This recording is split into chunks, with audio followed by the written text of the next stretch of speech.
অরূপের সঙ্গে শম্পা সোনারপুরের বাড়িতে পৌঁছলাম। সাংঘাতিক অবস্থা সেখানে।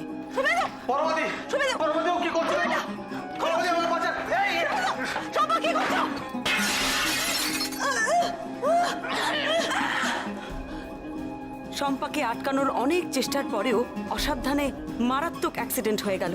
শম্পাকে হাসপাতালে নিয়ে যাওয়া হলো। সে গুরুতরভাবে আহত। লিপিদের বাড়িতে আমি আর অরূপ শুভেন্দুর বাড়ির লোকেদের ডেকে পাঠালাম। ঠিক প্রেম নয়, এটাকে এক ধরনের মানসিক অসুস্থতা বলতে পারেন। শুভেন্দুকে না পাওয়ায় শম্পার মনে তৈরি হয়েছিল হিংসা। ওর মনে হয়েছিল লিপিকে সরিয়ে দিলে হয়তো শুভেন্দুকে পেয়ে যাবে। কিন্তু কি করে? শম্পা তো কোনোদিনও বলেনি যে ও শুভেন্দুকে ভালোবাসে।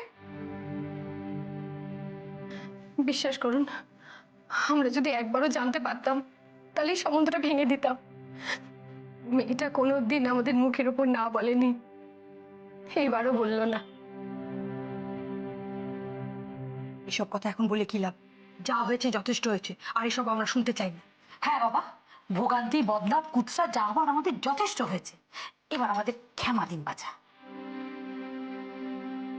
আমি জানতে চাই মিসেস মিত্র, আমার মেয়েটাকে কেন ওইভাবে মেরে ফেললো, আমি সবকিছু জানতে চাই, প্লিজ।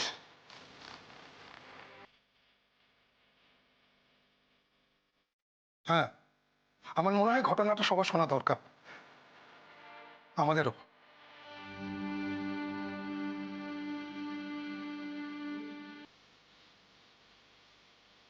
আপনাদের মেয়ে কখনো আপনাদের কথার অবাধ্য হয়নি। সব সময় আপনারা যা বলেছেন তাই করেছে। এবারও লিপি জানতো না যে শম্পা মনে মনে শুভেন্দুকে ভালোবাসতো। জানলেও কখনো এই কাজ করতো না। ও কখনো তাই প্রতিবাদও করেনি এই কথাটা। তবে লিপি কিন্তু একটা কথা জানতো, মানে ওই লিপির আর শম্পার ফোনের রেকর্ডিং থেকে আমি সেটা বুঝতে পেরেছিলাম। আমি একটা তোকে সিক্রেট বলেছিলাম না, আমার মনে আছে? সিক্রেট? ও, তোর সেই প্রেম? ইয়েস। আচ্ছা শোন না, ছেলেটার নাম কি রে? আমি চিনি। লিপি জানতো শম্পা কাউকে একটা ভালোবাসে, কিন্তু কাকে সেটা জানতো না। জানলে কখনো এই বিয়েতেও রাজি হতো না। বিশ্বাস করুন, সে ব্যাপারে আমিও কিছু জানতাম না। শম্পা 7 মেয়ে ছিল, কিন্তু লেখাপড়ায় বিশেষ মনোযোগ ছিল না। সে কারণে আমার কাছে বেশ কয়েকবার বকাও খেয়েছে। তার মানে যে মনের মধ্যে আমাকে নিয়ে এসব কিছু ভেবে এত বড় একটা ক্রাইম করবে, এটা আমি ভাবতেও পারছি না। সত্যি মেয়েটার মনের মধ্যে যে এত কিছু ছিল কেউ আঁচও করতে পারেনি, এমনকি লিপিও না। অথচ দেখো, এই অদ্ভুত ভালোবাসায় একজনের প্রাণই চলে গেল। তোমরা সবাই তো ভালো করেই জানো যে শম্পা আর লিপি খুব ভালো বন্ধু ছিল, একেবারে গলায় গলায় বন্ধু। তবে দুজনের স্বভাব তো একদম আলাদা। লিপি শান্তশিষ্ট, ভদ্র, আর শম্পা একটু ডাকাবুকো, একটু ছেলে ছেলে, অ্যাডভেঞ্চার তার পছন্দ। পাহাড়ে পর্বতে ঘুরে বেড়াতো। শুভেন্দুর কাছে দুজনেই পড়া দেখতে আসতো। শুভেন্দুর পছন্দ হয়ে যায় লিপিকে। তোমার বাড়ির লোকজন বিয়ের প্রস্তাব নিয়ে যায় লিপিদের বাড়িতে। আপনারাও রাজি হয়ে যান, লিপিও রাজি হয়ে যায়। লিপি তো কখনো আপনাদের কথার অবাধ্য হয়নি। তবে সেই সময় আপনাদের মেয়ে কিন্তু জিদ ধরে বসে। সে বলে তার প্রিয় বন্ধু না এলে সে কিছুতেই বিয়ে করবে না। লিপি শম্পাকে ফোন করে। শম্পা তখন সিকিমের একটা প্রত্যন্তর গ্রাম টিং ভং থেকে সবে নেমেছে। লিপি তাকে জানায় যে তার শুভেন্দুর সঙ্গে বিয়ে ঠিক হয়ে গেছে। ব্যাস, এই একটা কথা, এই একটা ফোনে শম্পার মাথা ঘুরে যায়। তার লিপির প্রতি ভালোবাসা, বন্ধুত্ব সব ভেঙে চুরে তছনছ হয়ে যায়। তার মনে মনে প্রচন্ড রাগ হয়। সে ভাবে কি করে শুভেন্দু তাকে ভালো না বেশে লিপিকে ভালোবাসে। সেই দিন থেকে শম্পা প্ল্যান করতে থাকে, যেভাবেই হোক শুভেন্দুকে তাকে পেতেই হবে, যেভাবেই হোক এই পৃথিবী থেকে লিপিকে সরিয়ে দিতেই হবে। শম্পা জোগাড় করে সাংঘাতিক একটা বিষ, যে বিষ মানুষের রক্তে ঢুকলে মানুষ কষ্ট পেতে পেতে মারা যায়। এখন প্রশ্ন হলো, শম্পা বিষটা দেবে কি করে লিপিকে? শম্পা একটা অদ্ভুত উপায় বার করলো। সে খুব ভালো করে জানতো লিপির পায়ে একটা সমস্যা আছে। আমি জানতাম, আমি তখনই জানতাম ওই মেয়ে একটা খুঁতো মেয়ে। নাহলে ওরকম বকের মতো কেউ হাঁটে? ওনারা মা লুকিয়ে তুমি থামবে? এখনো কথা বলে যাচ্ছ কোন মুখে? হ্যাঁ, পরমাদিকে কি হয়েছে সেই ঘটনাটা বলতে দাও না। আপনি আসলে একটা ছোট্ট ভুল করছেন। লিপির পা ফাটার সমস্যা ছিল, আর সেই পা ফাটা দিয়ে মাঝে মাঝে রক্ত বেরোতো। সেটা নিয়ে লিপি খুব চিন্তিত ছিল, কি করে পা ফাটা সারাবে সে। তারপর আবার সামনেই ওর বিয়ে, শ্বশুর বাড়িতে যদি পা ফাটা নিয়ে কেউ কিছু বলে, তখন এই পা ফাটা লুকোনোর একটা উপায় তাকে বলে দেয় শম্পা। আলতা? হ্যাঁ, আলতা।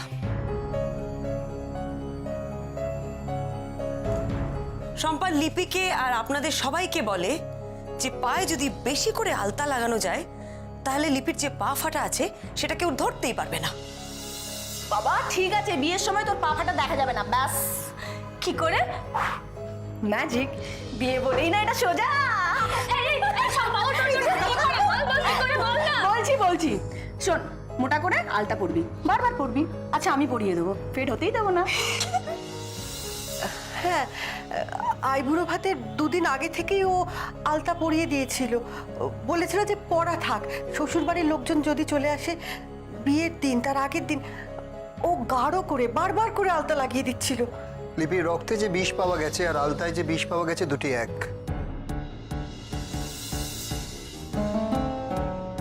অ্যাকোনিটাম ফেরাক্স। কি বলছেন কি? লিপির রক্তে বিষ মিশে গেছিল আলতা থেকে? হ্যাঁ, অ্যাকোনিটাম ফেরক্স সিকিম, দার্জিলিং, সান্দাকফু এইসব অঞ্চলের পাহাড়ে জন্মায় ছোট বিষাক্ত গাছ। এই যে বইটা দেখুন, হিমালয়ান হার্বস অ্যান্ড পয়জনস, এই বইটা পড়ে আমি এই গাছটা সম্পর্কে জেনেছি। এর পাতা এত বিষাক্ত, যদি কেউ গ্লাভস না পরে এর পাতা ছোঁয়ে তাহলে শরীরের মধ্যে বিষ ঢুকে যেতে পারে। 30 থেকে 40 মিলিলিটার বিষ যদি কোনো অ্যাডাল্ট মানুষের শরীরে ঢুকে যায়, তাহলে তার তক্ষুনি মৃত্যু হতে পারে। এতটা বিষ একসাথে লিপিকে দেওয়া সম্ভব ছিল না শম্পার। তাই সে কি করলো, সে পায়ের ফাটা লুকানোর বাহানায় বারবার ওই বিষাক্ত আলতা লিপির পায়ে লাগাতে থাকে। আর লিপি একটু একটু করে মৃত্যুর দিকে এগিয়ে যেতে থাকে। কিন্তু কিন্তু এই সাংঘাতিক বিষ শম্পার হাতে এলো কি করে? এটা তো আর বাজারে বিক্রি হয় না। বগুনি, আমার মনে হয় তুমি পুরো বিষয়টা আরো ডিটেলসে বলো। হ্যাঁ, বলছি। আমি যখন আপনাদের বাড়িতে গিয়েছিলাম তার কিছুক্ষণ আগেই লিপি মারা গিয়েছিল। লিপির বডি পোস্টমর্টমে নিয়ে যাওয়ার পর আমার প্রথম কথা হয় শম্পার সাথে। বরকনে ও বাড়িতে আসার পর কি কি হয়েছিল শম্পা আমাকে সব কিছু বলে। শম্পার থেকেই আমি জানতে পারি যে শিঙি মাছের কাঁটা ফুটে লিপির হাত কেটে গিয়েছিল। তারপর যখন আমি তোমাদের বেডরুমে গেলাম, আমি লক্ষ্য করলাম 2 জোড়া জুতো।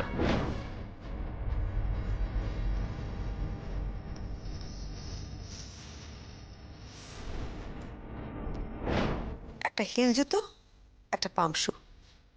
পামশুর মধ্যে দেখলাম লিপির পায়ের আলতার দাগ।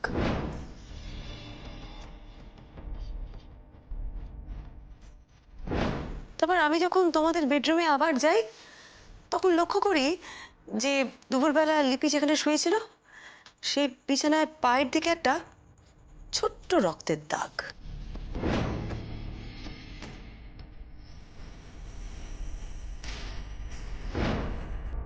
পরের দিন আমি যাই আপনাদের বাড়িতে, আপনাদের সকলের সাথে কথা বলি। সেখানে আমার বেশ কিছু খটকা লেগেছিল কথা বলার পরে। আমার প্রথম খটকা, শুভেন্দু, তুমি আমাকে বলেছিলে কুসুম ডিঙার সময় দুধে আলতায় পা রাখার সময় লিপি তোমার হাতটা চেপে ধরেছিল।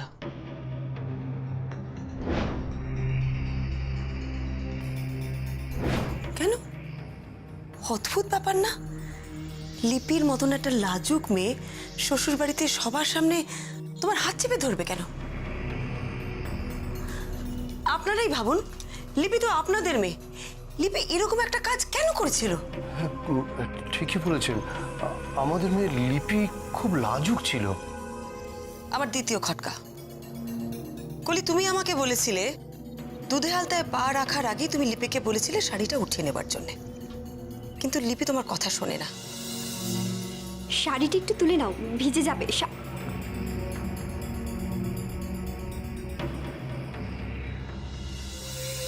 ও শাড়ি ভিজিয়েই দুধে আলতায় দাঁড়িয়ে পড়ে। কেন? তারপর নাকি নানা রকম স্ত্রী আচারের সময় লিপি সমানে তাড়া দিচ্ছিল, অধৈর্য হয়ে পড়ছিল। কেন? লিপি তো এরকম মেয়ে না, ও এরকম কেন করছিল? তখন নাকি শম্পা ওকে বলেছিল আরেকটু সময় লাগবে, এত চিন্তা করিস না। এই তো শেষ হয়ে এসেছে, চিন্তা করিস না, আর একটু। কিসের চিন্তা ছিল লিপির? তারপর ঘটে ওই সাংঘাতিক কাণ্ড। ল্যাটা মাছের বদলে শিঙি মাছ। লিপির হাতে কাঁটা ফুটে যায়।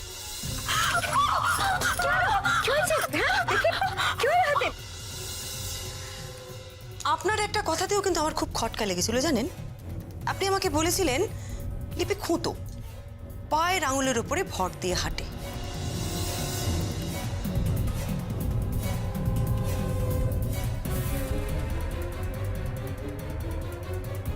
পায়ের আঙুল, পা ডুবিয়ে রাখা, এইসব নানা রকম কথা শুনে আমার মনে হয়েছিল লিপির পায়ে কোনো সমস্যা ছিল। কিন্তু কি করে জানবো? কে বলবে আমাকে? একমাত্র শম্পাই বলতে পারে। শম্পাই আমার একমাত্র বিশ্বাসের জায়গা। ওকে তাহলে তুমি সন্দেহ করলে কি করে? এরপর একটা ঘটনা ঘটে জানো, তাতে আমার আবার খটকা লাগে। লিপিকে যখন শ্মশানে নিয়ে যাওয়া হচ্ছিল, তখন ধীমানবাবুর থেকে অনুমতি নিয়ে আমি লিপির ঘরের দিকে যাই। কিন্তু লিপির ঘরে ঢোকার আগেই একটা অদ্ভুত জিনিস আমার চোখে পড়ে।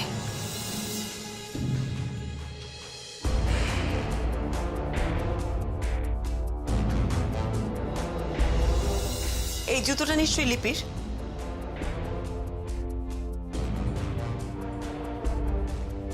হ্যাঁ, সেটাই স্বাভাবিক। এই বাড়িতে লিপি ছাড়া এরকম জুতো আর কার হবে? কি আশ্চর্য দেখুন, শম্পা আমাকে শুধু শুধু একটা মিথ্যা কথা বলল। ও আমাকে বলেছিল যে লিপি নাকি হিল পরার অভ্যেসই নেই। আলতা লেগে ওটাতে লিপি পড়েছিল। লিপির হিল দেওয়া জুতো পরা একদম অভ্যেস ছিল না, তাই আমার জুতো পরেছিল। আসলে পা ফাটা লুকোনোর জন্যে লিপি যে পামশু পরতো সেটা আমাকে শম্পা জানতে দিতে চায়নি। কারণ পা ফাটার কথা বললেই তো আমার পা ফাটার দিকে নজর যাবে। তখন আমি বা পুলিশ আলতা টেস্ট করাবো, আর আলতা টেস্ট করলেই তো সব কিছু ধরা পড়ে যাবে। আমরা পরিষ্কার বুঝে যাব যে ওই আলতার মধ্যে বিষ মিশিয়েই লিপিকে একটু একটু করে মৃত্যুর দিকে ঠেলে দিয়েছিল শম্পা।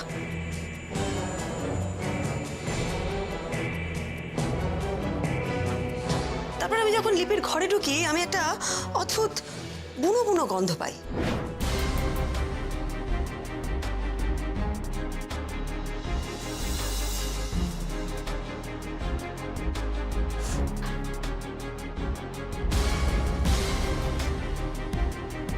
একটা বুনো বুনো গন্ধ। আমি প্রথমে ভেবেছিলাম ওটা বোধহয় বিয়ের বাসি ফুল আর সবকিছু মিলিয়ে একটা গন্ধ। তারপর বুঝতে পারি না, ওটা আসলে ওই বিষটার গন্ধ।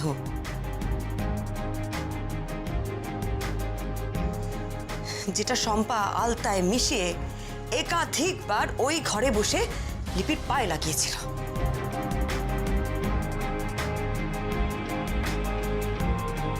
শম্পা একটা ছোট্ট ভুল করে ফেলে।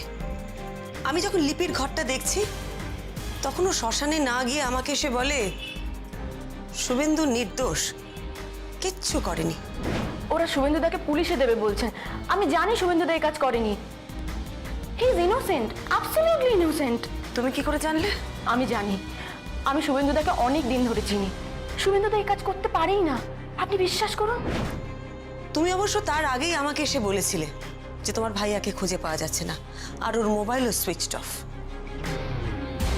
এই প্রথম আমার মনে হয় জানো, তাহলে কি শম্পার শুভেন্দুর প্রতি কোনো দুর্বলতা আছে, নাকি শম্পা যা কিছু করছে সেটা শুধু বন্ধুত্বের খাতিরে?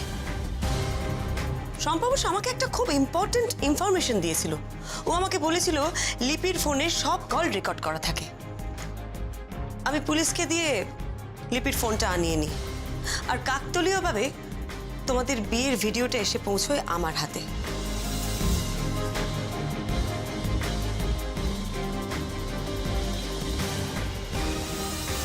ওই ভিডিওটা চালিয়ে দেখি বিয়ের দিন লিপি তো সুন্দর হাঁটছে, ওর পাইতে কোনো সমস্যাই নেই। তখন আমার মনে হয় তার মানে লিপির পায়ে সমস্যা হয় তোমাদের বাড়িতে আসার পর, ওই সম্ভবত দুধে আলতায় পা রাখার পরেই ওর পাটা জ্বালা করে ওঠে। তারপরে আমি শম্পার আর লিপির একটা ফোনের কনভারসেশন শুনি, যেখানে লিপি ওকে ওর বিয়ের খবরটা দিচ্ছে আর শম্পাও বলছে যে সেও একজনকে ভালোবাসে, সম্ভবত ছেলেটিও তাকে ভালোবাসে। আমার মনে হয় সেই বাছাধনও আমার প্রেমে পড়েছে। তা না হলে আমি কলকাতা ছাড়ার সময় সে তাড়াহুড়ো করে কেন স্টেশনে এসেছিল? শম্পা কলকাতা থেকে চলে যাওয়ার সময় সে নাকি স্টেশনে এসেছিল কথাটা বলতে। আমি তো আপনাকে বললাম আমি কেন গেছিলাম।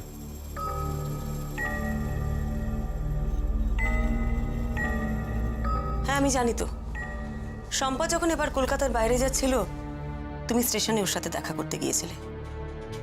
আসলে তুমি চেয়েছিলে শম্পার মাধ্যমে লিপিকে জানাতে যে তুমি লিপিকে ভালোবাসো, কিন্তু কথাটা বলা হয় না, কারণ ট্রেন ছেড়ে দিয়েছিল।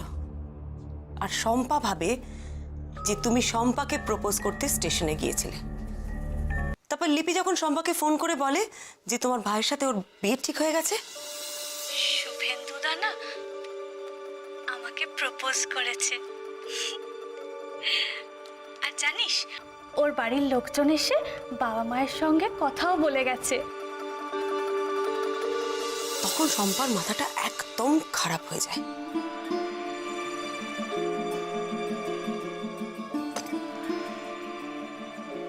রাগের মাথায় ও লিপির ফোনটাই কেটে দেয়। শুনছিস? হ্যালো শম্পা? তার কিছুক্ষণ পর শম্পা আবার ফোন করে। সে জানায় যে সে ফিরছে। আরে এবারে তো আসতেই হবে, নো ওয়ে, সিকিমকে গুড বাই করে দিচ্ছি। কিন্তু আমি এখনো বুঝতে পারছি না ওই ধরনের বিষ শম্পার হাতে এলেও কি করে? ওই ধরনের হাপ্তো বাজার বিক্রি হবে না। একদম ঠিক, তবে অসৎ পথেই তো সব জায়গায় সব জিনিস পাওয়া যায় মানববাবু। শম্পা লিপিকে বলেছিল সে তাড়াতাড়ি ফিরে আসবে। তারপর প্রায় 3-4 লিপির সাথে শম্পার কোনো কথা হয় না। তারপর যখন লিপি শম্পাকে ফোনে পায়, শম্পা লিপিকে বলে যে পাহাড়ে ধস নেমেছিল বলে নাকি সে আসতে পারেনি। আমি তোর একটা কথাও শুনবো না শম্পা। আমি তোকে কি বলেছিলাম? লিপি লিপি প্লিজ আমার কথাটা তো একটু শোন। এখানে খুব বৃষ্টি হয়েছিল, ধসও নেমেছিল, তাই নেটওয়ার্ক পাইনি বলে ফোন করতে পারিনি। অথচ আমি সমস্ত খবরের কাগজ চেক করেছি, সেই সময় কোনো ধস নামার খবর কাগজে নেই।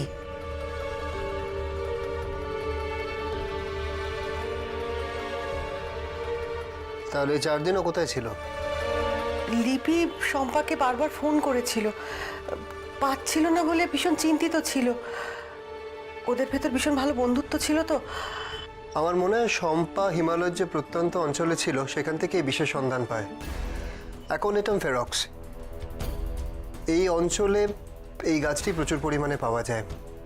এই গাছের ফুলগুলোকে মঙ্কের টুপির মতন দেখতে হয়, তাই এই ফুলগুলোকে মঙ্কুরও বলা হয়।